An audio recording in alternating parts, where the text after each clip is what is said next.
Halo, apa kabar sahabat Energi? Bertemu lagi di ruang tamu Mia.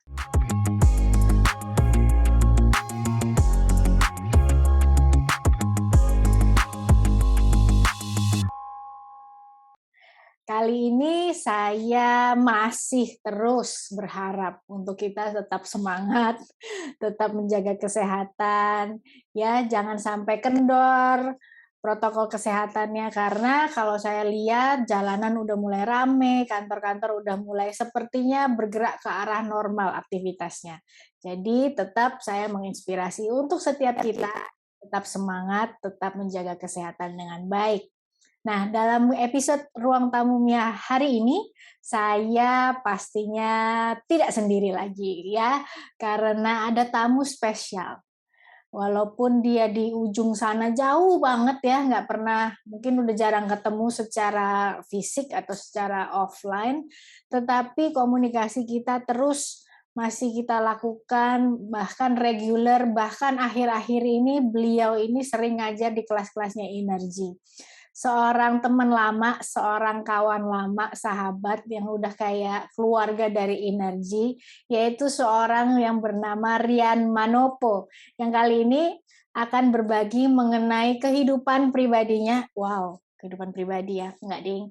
Berkaitan dengan kenapa seorang Rian terjun di dunia sales, terutama ngajarin para sales ini jualan. Luar biasa ya. Langsung kita undang seorang Rian Manopo. Rian, apa kabar? Halo, Kamia. Kabar baik, puji Halo. Tuhan, Kak. Kamia apa Gimana sih kabar? Rian jauh banget kayaknya ada di mana? Coba cerita Di deh, di Rian di mana ujung sih? timur, matahari terbit dari timur ya, dari kota Oh, Makassar. timur.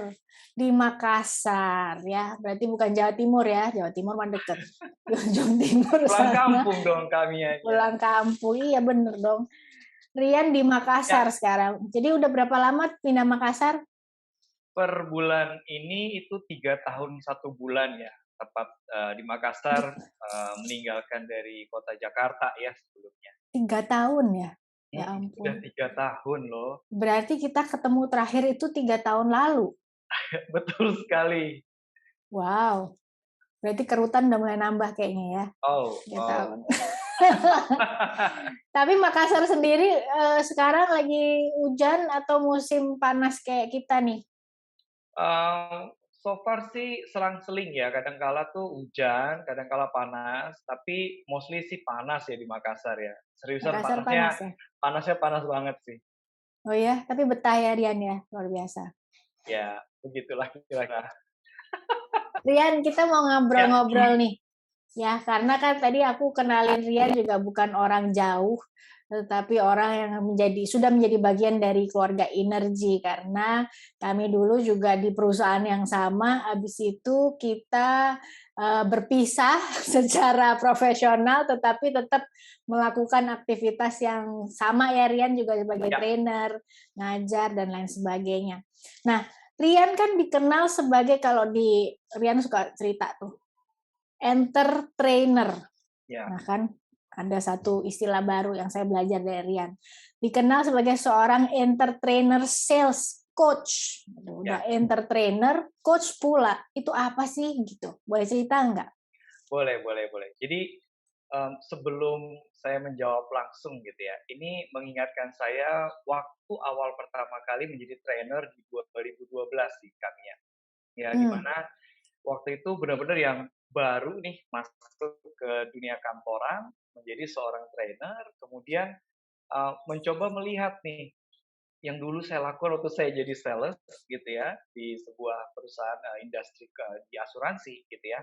Waktu menjadi seorang trainer, saya melihat gitu, oh ternyata banyak sekali hal-hal yang saya dulu nggak dapatkan, Hmm. tetapi saya di sini ketika sudah jadi seorang trainer, yang saya tahu adalah saya harus lebih pinter, ya kan, daripada salesnya Hmm. gitu.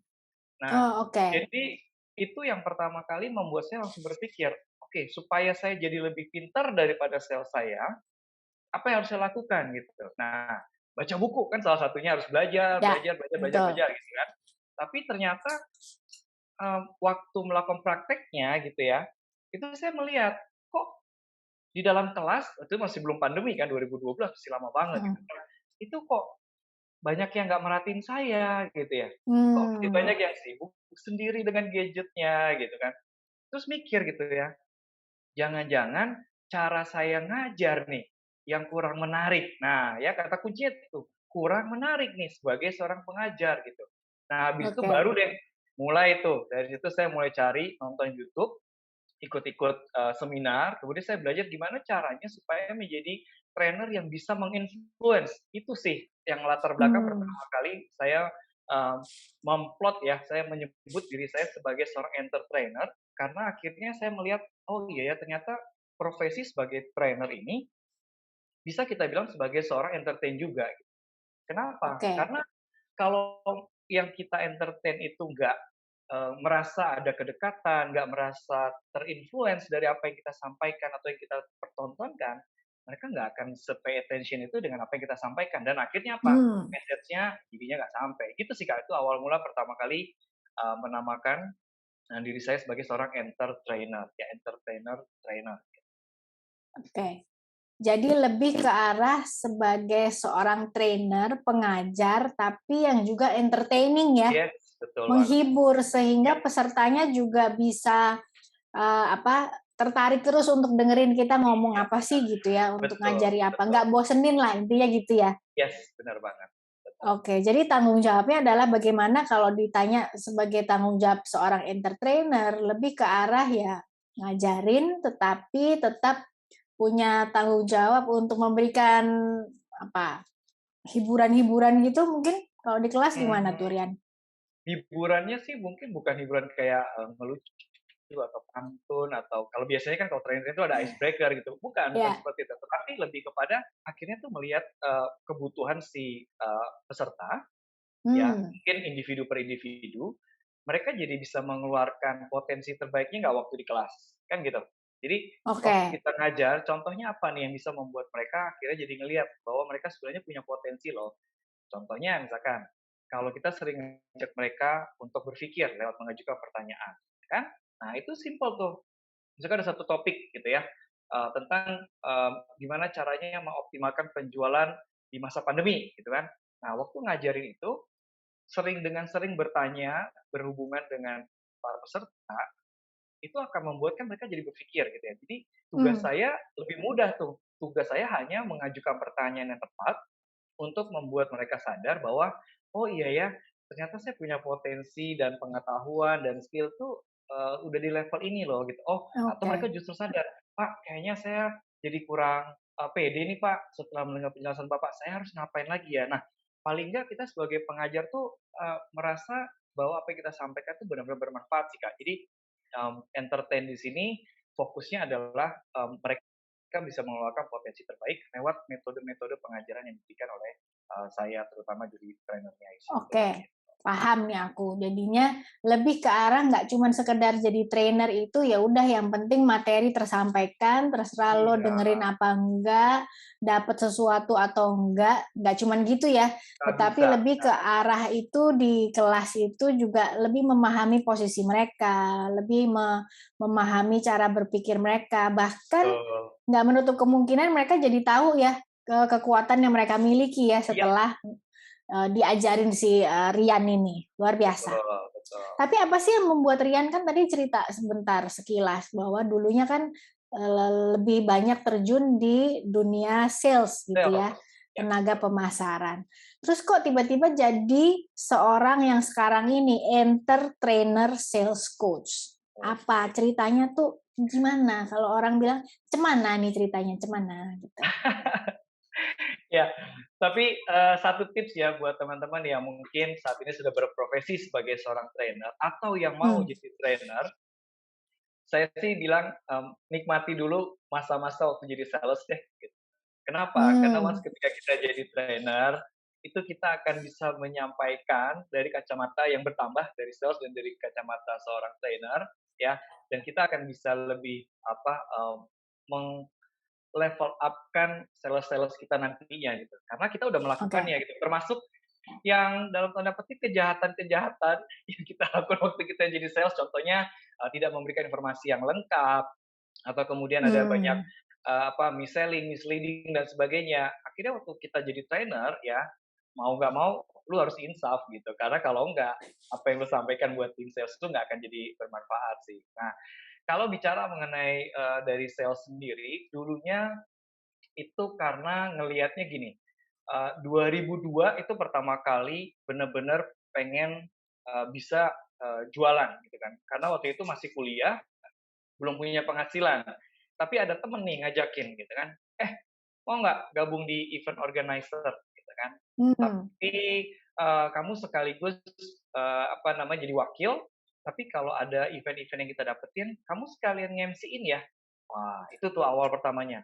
Oh ya, oke. saya jualan nih. Akhirnya kan kita berarti jualannya proposal ke Hmm, perusahaan-perusahaan untuk cari sponsorship dan sebagainya untuk ngadain suatu event.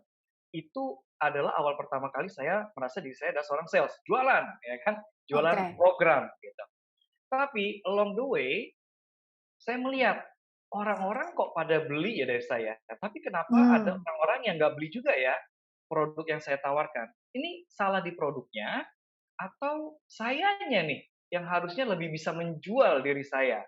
Ah, itu Kak. Jadi itu awalnya saya melihat bahwa, oh ternyata orang mau nggak mau, suka nggak suka, dari kecil udah punya potensi menjadi seorang sales, ya tinggal dia mau memaksimalkan yang mana, barangnya, jasanya, atau dirinya sendiri yang dijual gitu. Karena orang kebanyakan sekarang beli barang jasa itu karena hmm, melihat sih siapa penjualnya. Itu awal mula sih pertama kali, oke, menekuni dunia marketing dan penjualan gitu.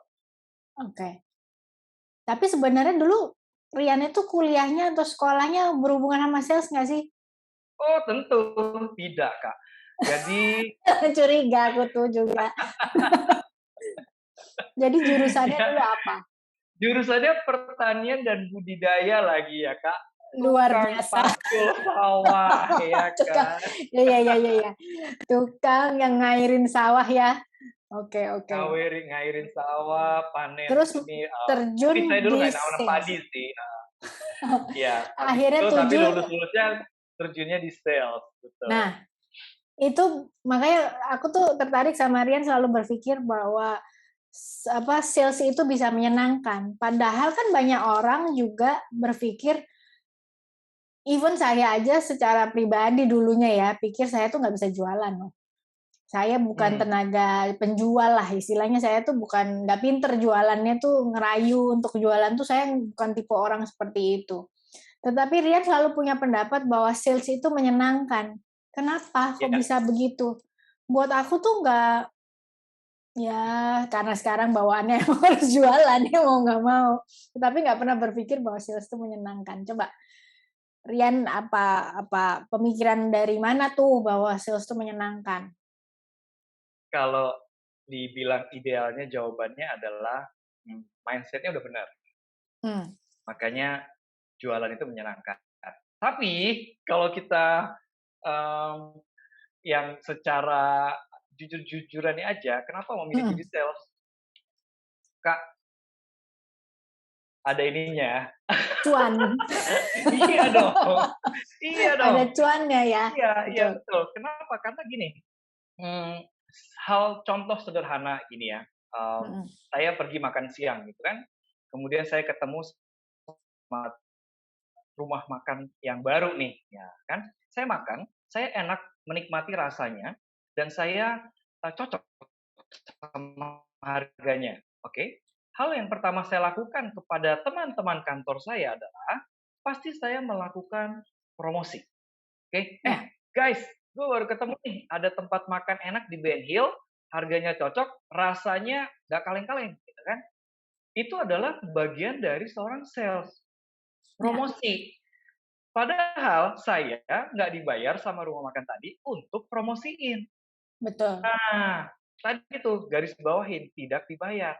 Ya udah kalau gitu sekalian aja kerjain yang kerjaannya menjadi sales dan dibayar. Daripada lu Hmm, promosiin banyak hal, tapi lu nggak dapat duitnya, kan kalau bisa memilih, ayo kalian maunya pilih mana gitu, pastinya dibayar kan. Nah itu sih Kak. Tapi di luar itu, yang paling penting adalah supaya kita bisa enjoy seorang sales, kita harus punya mindset yang benar dulu gitu. Salah satu mindset hmm, yang benar adalah, bagaimana kita melihat profesi kita itu membantu banyak orang.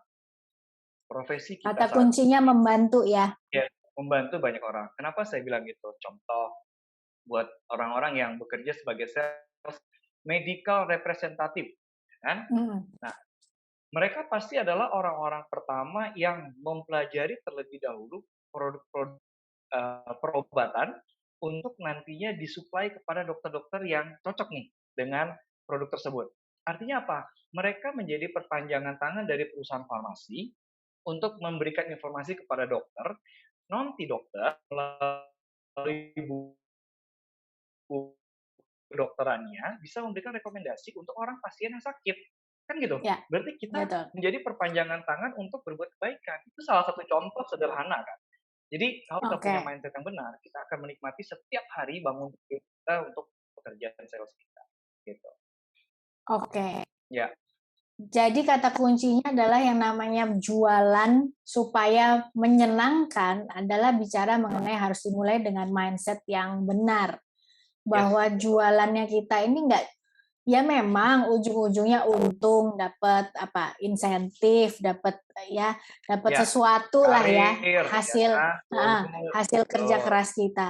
Tetapi ketika doing that, dalam memproses mengerjakan itu, kita tuh harus punya mindset bahwa sebenarnya yang kita jual ini adalah solusi gitu kan. Ya, bahwa kita Betul, ini betul sekali. perpanjangan tangan dari satu pihak atau dari seseorang untuk berbuat baik. Jadi kita bagian dari perbuatan baik itu, luar biasa ya. Hmm, betul banget, Wow. betul banget. Makanya Rian selalu punya pemikiran yang lain adalah bahwa setiap orang itu adalah sales sebenarnya, betul nggak? Iya, betul banget, betul. Ya karena Walaupun ada yang nggak dibayar ya, kayak tadi tuh, walaupun pengalaman ada pribadi, yang nggak dibayar ya kan? gitu. Iya, Jadi lebih baik dibayar dong, gitu kan? iya dong, kan gitu, ya kan. Benar Karena kalau enggak ya? kalau kalau kembali ke core-nya seorang marketing ataupun sales. Marketing dan sales sendiri itu kan dua hal yang berbeda. Marketing itu ada Ya. kata dasarnya market, tugas dia adalah menciptakan market atau melihat market, gitu kan. Kalau sales itu kata dasarnya sales, jualan, gitu. Nah, saya baca di um, buku Philip Kotler tentang marketing 4.0 gitu, di mana kalau kita bedah tuh buku-bukunya si Philip Kotler, dia kan terkenal sebagai bapak marketing. Nah, Ya. tugasnya orang sales itu dia bilang cuma satu kok, promosi. Tugas kita Oke. itu adalah promosi. Terus pertanyaan berikutnya adalah promosinya apa? Ya perusahaan lu, produk lu, atau jasa lu, termasuk ya diri lu sendiri harus lu promosiin. Itulah yang Mhm. akan membuat orang membeli. Kalau tadi Kamia bilang, kalau bisa dapat cuan kenapa enggak gitu. Tapi kita harus lihat lagi nih, nih Kamia dan guru-guru saya yang lain kan juga ngajarin hal yang sama nih. Uang itu adalah akibat gitu kan, ya kan. Betul. Jadi fokusnya sama hal-hal yang mengakibatkan si uang itu nggak usah dikejar karena dia bisa datang sendiri gitu. Itu yang harus kita Wow. pikirkan sebagai seorang sales. Wow. Itu mind blowing banget ya, bahwa kita pikir itu kerjaan sales tuh cuma ngejarin cuan sama ngejar duit ya. Padahal sebenarnya harusnya kita bisa melihat lebih besar dari sekedar itu. Bahwa uang itu adalah sebuah akibat, sebuah bonus dari bagaimana kita melakukan itu dengan benar gitu ya. Iya, Luar biasa. cocok sekali. Luar biasa. Langsung kepengen buru-buru jualan nih. Tapi tunggu dulu, Rian. Ada pesan nggak? Ada pesan atau ada tips nggak sih mungkin dari sahabat Energi yang lagi kepikiran atau yang lagi mempertimbangkan dirinya, jangan-jangan aku ini sales loh, ya Hmm, punya jiwa sales. Ada tips atau ada pesan-pesan nggak dari Rian gimana caranya menjadi sales yang baik gitu? oke, ya. Nah, ini mungkin sharing aja buat teman-teman sahabat energi gitu ya, yang merasa bahwa saya ini sebenarnya cocok nggak sih jadi seorang sales atau apakah saya tepat nggak sih mengambil pekerjaan saat ini sebagai seorang sales ya. Em, Kembali lagi ya, saya juga tips sederhananya adalah eh, mulailah dengan punya komunitas yang tepat, ya kan? Hmm. Kenapa? Karena dari sana kita akan belajar banyak, ya, karena kita akan langsung kayak orang bilang selalu, eee, kalau bisa cari yang mudah, kenapa harus milih yang susah? Kan gitu. Ya. Nah, kenapa saya bisa bilang masuk ke komunitas akan membantu kita mendapatkan shortcut-shortcut tadi ya, tapi bukan, eee, apa namanya, menyepelekan gitu, tetapi kita tahu karena apa, mereka-mereka yang ada di komunitas tadi sudah duluan dan kita bisa Hmm. belajar dari mereka, ya. Makanya temukan dulu komunitas yang tepat, ya pastikan komunitas itu juga mendorong kita untuk jadi sales yang mau maju terus. Cara berpikirnya jadi semakin terbuka, semakin luas gitu. Sekarang kalau saya selalu bilang ke tim sales saya, kamu kalau keluarin KTP kamu, kamu mungkin kelihatan tuh, kamu lahirnya di kota mana, ya. Tapi masa Betul. iya cara berpikir kamu terbatas seluas KTP aja? Kan enggak. Kamu kan bisa Hmm. berpikirnya sampai, oh iya ya, saya sekarang jualannya, saya lahirnya kayak saya nih, saya lahirnya di Jogja. Apa iya saya harus membatasi diri? Ya udah saya kayaknya cuma bisa cocok untuk jualan di sekitar area Jogja aja deh. Enggak deh, atau saya nggak berani deh keluar toh, apa iya dunia luar sana mau menerima saya? Ya, Hmm. atau bisa nggak sih saya ternyata bisa go internasional sebagai seorang, nah, itu kan 2 mindset yang berbeda gitu. Makanya Ya. penting kita punya komunitas, punya mentor juga, dan apa, selalu pengen lapar dan haus upgrade diri. Jadi nggak peduli apapun profesi salesnya, karena saya juga selalu menekankan bahwa profesi yang pertama itu bukan yang terakhir, tapi jualan is my life gitu. Mau apapun Wow. profesi Oke. lo, ya itu bukan yang pertama, it's okay gitu. Tapi jualan is my life. Lu sampai tutup usia bakal tetap jualan kok, ya. Betul. Itu sih, Kak. Wow. Luar biasa ya. Sampai speechless loh aku tuh mau ngomong apa.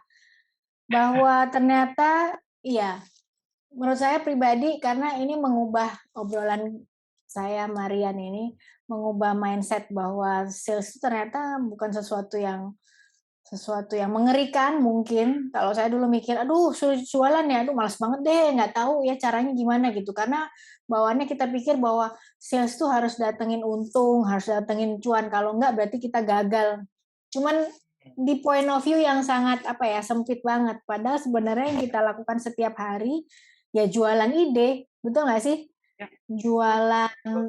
pendapat, opini, jualan Ya, sekedar misalnya kayak karena aku tuh kan ya, ibu-ibu ya, mama-mama yang tiap hari nanyain anaknya, nanyain keluarga, terus nanyain apa orang-orang di rumah lah intinya gitu, bahwa mau makan apa sih, gimana kalau hari ini kita makan ini. Itu kan jualan ide ya Rian ya, betul nggak sih? betul betul. Itu sudah bagian dari seorang penjual kan, menawarkan ide, Cuman habis ini mempromosikan berarti sesuatu. berarti habis ini tapi itu kan, jualan yang nggak dibayar ya, berarti habis ini Nggak besok tuh kalau dibayar. aku kalau aku besok nawarin, "Nak, hari ini makan ini ya." "Oke Mami." "Oke bayar, mana idenya Mami?" Ya, bener nggak sih? Betul betul betul Tapi betul. dan satu lagi, kan mungkin ada orang-orang yang kayak kayak aku dulu gitu ya, berpikir bahwa ya udah deh yang pekerjaan sekarang yang ada masih di area sales, padahal sebenarnya ini jadi kayak terjebak gitu. Ada pesan nggak sih dari Rian bahwa bagaimana kita mungkin belum ada kesempatan untuk melakukan pekerjaan yang benar-benar kita sukai, tapi yang ada ini ya jualan.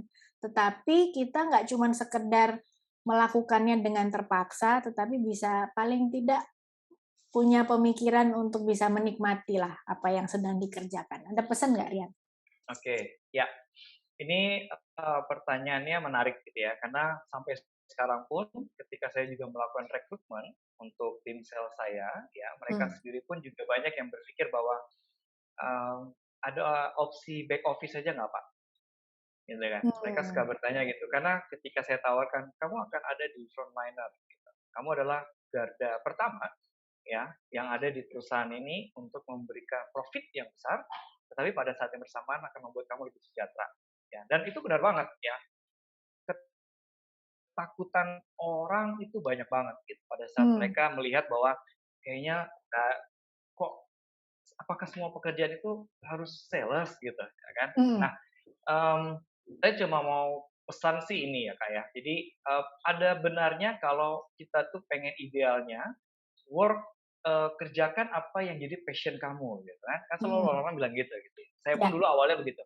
Kerjakan apa yang menjadi passion kamu gitu. Tapi ketika sepanjang hampir 2 dekade saya sebagai penjual sampai saat ini gitu ya, saya melihat passion itu, sometimes bukan menjadi alasan utama untuk kita tidak melakukan jualan. Kenapa? Hmm. Karena kan kita ada tuntutan nih, yang berkaitannya sama 2 hal, sama nih, ini ajaran dari kami dan juga teman-teman yang lain nih ya kan. Ada yang namanya penghidupan dan ada yang namanya kehidupan gitu.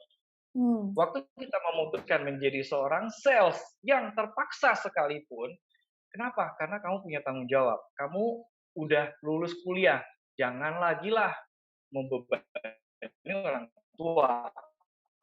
Kerjalah, cari duit gitu kan. Ya kalau memang Betul. baru bisa jadi loper koran, ya udah loper koran aja, nggak apa-apa gitu. Tapi itu tahu kamu jadi punya pabrik pencipta koran, kan Hmm. gitu. Hmm. Jadi Ya. jangan mikirnya cuman, "Aku cuma loper koran, aku nggak bisa ngapa-ngapain lagi." Enggak, kamu yang harus bawa pikiranmu level up, sekarang gue memang pedagang koran, penjual koran. Tapi 5 tahun dari sekarang, gue akan jadi distributor koran. Habis itu naik lagi, dari distributor koran, gue akan menjadi, kontributor nih. Gue akan level 4-nya adalah gue mau beli perusahaan media, ya kan, atau nomor 5-nya, gue mau beli juga perusahaan media di luar negeri. Jadi awalnya Wow. mungkin penjual koran, tapi kan nggak dilarang untuk berpikir ke sana gitu. Nah, itu yang akan Betul. merubah nanti gaya kita bekerja, gaya kita berpikir, cara kita memilih teman, cara kita belajar. Kenapa? Karena mindset-nya mau maju. Kalau nggak mau maju, Hmm. ya susah, ya apa-apain gitu. Dan profesi sales itu adalah profesi yang membanggakan ya. Saya sangat sedih ketika ada orang jualan terus sampai bilang, tolonglah Pak, saya belum tutup target bulan ini. Saya kok Hmm. kayaknya sedih gitu ya, kenapa? Kan kita mau bawain solusi gitu, saya mau bawain solusi loh buat Bapak. Justru saya ada di posisi untuk memberikan Bapak dan Ibu semua solusi. So, Ya. ayo kita deal-deal-an gitu. Nah, tingkat percaya diri seperti itu juga akan membantu orang sales yang walaupun kecemplung, tapi kalau tadi punya komunitas yang tepat, punya mentor yang mendukung terus, dan mau belajar, lapar dan haus belajar tadi gitu ya, Ya. itu cuma nunggu waktu kok kita untuk bisa naik ke level yang berikutnya. Tetap tapi jualan. Wow. Jadi kalau aku menyimpulkan secara singkat nih, Hmm, dari pembicaraan kita tentang sales-sales jualan-jualan cuan ini gitu, ya, bahwa yang paling penting itu mindset ya ternyata ya. betul betul Kak. Ketika kita nggak bangga sama apapun profesi kita, nggak cuman sales ya. Iya, Kadang kan aku juga sering kan, misalnya nanya gitu sama seseorang, habis itu dijawab, "Oh saya cuman," gitu kan, mhm "operator telepon Mbak," gitu. mhm, "Saya cuma bagian gudang," gitu. Kayaknya emang sedih ya iya, dengernya ya. Padahal betul. seorang Mia Dharma ini yang sekarang lebih pinter lah ya, nggak bilang pinter banget, lebih pinter dari sebelum-sebelumnya, udah pede ngajar, udah pede ngomong. Dulunya awal-awalnya sebagai operator telepon, guys. Mmm, Ya, jadi kayak Rian tadi cerita bahwa kita tuh nggak pernah tahu, apa, ke depannya kita akan jadi seperti apa. Asalkan kita nggak membatasi cara berpikir kita ya. betul. Walaupun awalnya dimulai dengan loper koran, tapi nggak apa-apa, orang nggak dilarang mikir yang besar sih ya. Iya, Ya nggak sih? betul Mikir aja, yang lebih gede, yang kayaknya kita sendiri kayaknya bisa nggak ya, pokoknya mikir aja dulu, gitu. betul. Jadi, akibatnya kalau kita punya mindset, kembali lagi ke jualan, mindset kita adalah memberikan solusi, Betul. kita membawakan dirinya juga lebih confident, kemudian cara jualannya juga beda, ya nggak kayak gimana gitu ya, kayak, apa ya kalau dibilang itu, ya kan ada ya kayak yang jualan tuh, "Tolongin lah Pak, ini Mhm, kurang dikit lagi ya."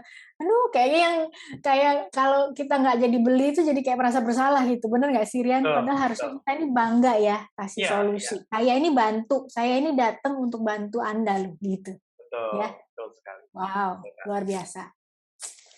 Rekan-rekan, sahabat Energi, kita udah dapat banyak walaupun dari obrolan singkat ini kayaknya daging semua.